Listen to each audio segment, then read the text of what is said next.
The year was 2002. It was a time when Brazil was experiencing significant social and economic changes, and the nation was looking forward to a brighter future. Brazil watched in horror as Suzane von Richthofen, a young woman from a wealthy family, was implicated in the brutal murder of her parents, Manfred and Maricia von Richthofen. The case was shocking not only because of the crime itself, but also because of the people involved. The crime sent shockwaves throughout the nation, not just for its brutality, but also for the cold, calculating manner in which it was carried out. People were stunned by the sheer audacity and the meticulous planning that went into the heinous act. The case quickly became a media sensation, dominating headlines and captivating the nation's attention. Every detail of the investigation and trial was scrutinized by the public, who were eager to understand how such a tragedy could occur. As the investigation progressed, a sinister plot began to unravel, revealing a twisted tale of betrayal, greed, and manipulation. The more investigators dug, the more they uncovered about the dark motives behind the crime. The von Richthofen murders exposed the fragility of life and the darkness that can lurk beneath the surface of even the most seemingly perfect families. It was a stark reminder that appearances can be deceiving, and that evil can reside where it is least expected. On the night of October 31st, 2002, the city was cloaked in darkness, with only the occasional streetlight piercing through the night.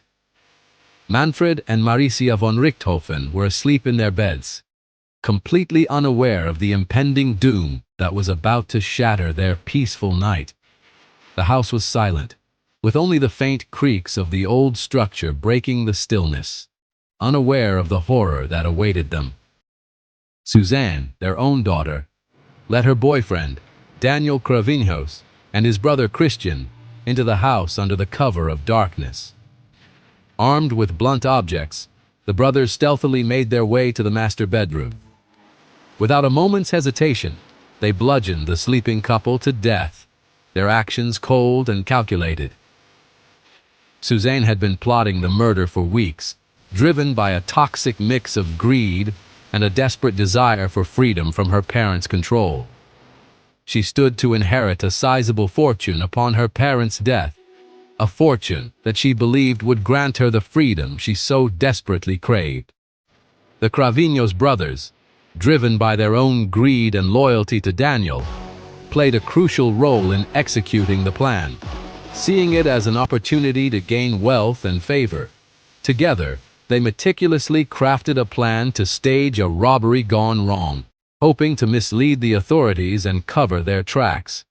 The crime scene was a bloodbath, a testament to the cold-heartedness of the perpetrators. Bloodstains and chaos painted a gruesome picture, leaving law enforcement and the community in shock and disbelief.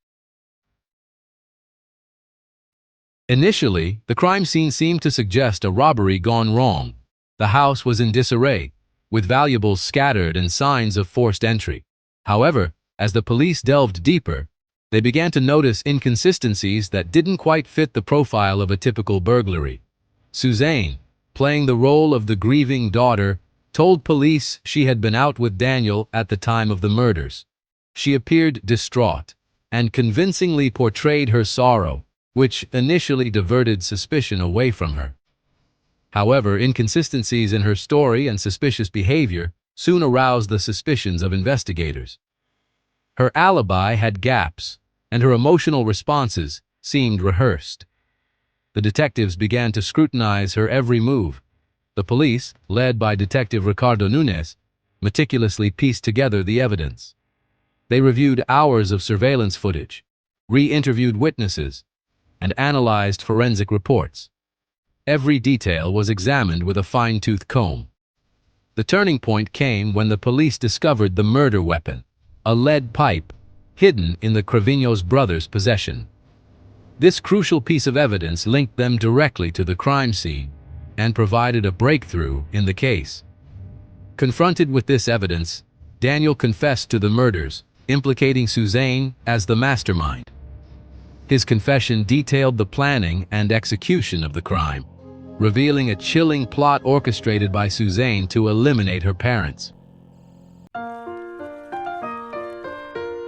The von Richthofen murders sent shockwaves throughout Brazilian society, igniting a media frenzy.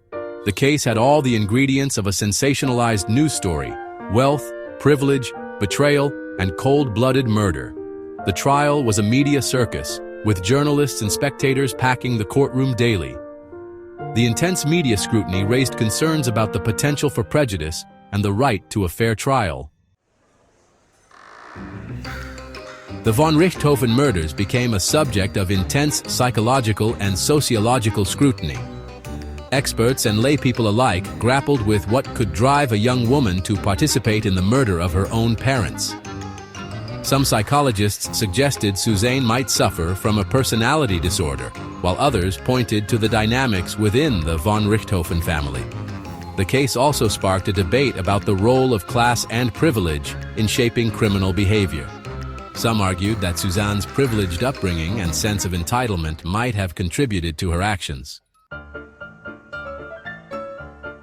The von Richthofen murders left an indelible mark on Brazilian popular culture. The case inspired countless books, documentaries, and even fictionalized accounts. One notable adaptation is the 2021 film The Girl Who Killed Her Parents, which tells the story from Daniel Cravinhos' perspective. The case also inspired several true crime documentaries, such as Suzane von Richthofen, Criminal Investigation. True crime podcasts and online forums dedicated to the case continue to attract a large following. More than 2 decades after the crime, the von Richthofen murders continue to cast a long shadow. The case remains a chilling reminder of the dark side of human nature and the fragility of life. While the trial provided some answers, many questions remain unanswered. The von Richthofen case forced Brazilian society to confront uncomfortable truths about itself. The legacy of the von Richthofen murders is a complex and multifaceted one, continuing to fascinate, horrify, and provoke debate.